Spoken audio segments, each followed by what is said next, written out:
करत असताना बरेच प्रसंग या 18 पगड आणि 12 बलुतेदारामध्ये राहून काढले।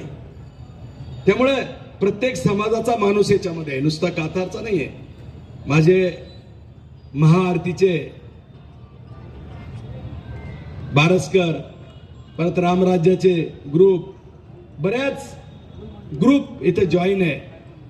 आणि महाआरती बऱ्याच जणांना वाटलं, बऱ्याच जणांना अध्यक्ष महोदय आपल्या शहरात ही महाआरती चालू केली तर बऱ्याच जणांना वाटलं की महानगरपालिकेची तयारी चालू केली। पण एक सांगतो, ही महानगरपालिकेची तयारी नाहीये, ह्या बहुजन समाज सगळा हिंदू एक करण्यासाठी ही तयारी चालू आहे।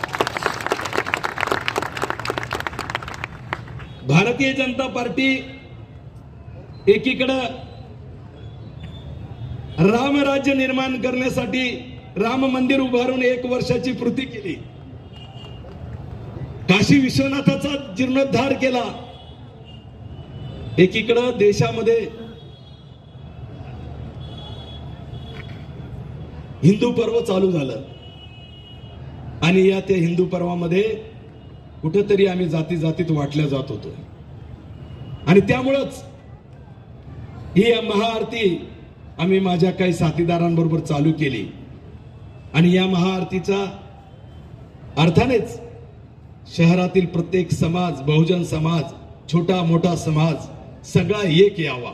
सर्व 18 पगड 12 बलुतेदार या महाआरतीच्या निमित्ताने या हिंदवी जी आपण मशाल पेटवली त्या मशालीचे यात्रेत सहभागी व्हावी म्हणून या महाआरतीचं आपण हे केलं।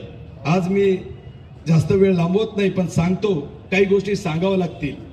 आज भारतीय जनता पार्टीचा मी कार्यकर्ता झाल्यानंतर मी प्रथमतः स्वर्गीय पंडित दीनदयाल उपाध्याय, स्वर्गीय श्यामाप्रसाद मुखर्जी, स्वर्गीय अटल बिहारी वाजपेयी यांच्या पवित्र स्मृतीस मी स्मरण करून ज्यांच्या मार्गदर्शनावरून मी इथपर्यंत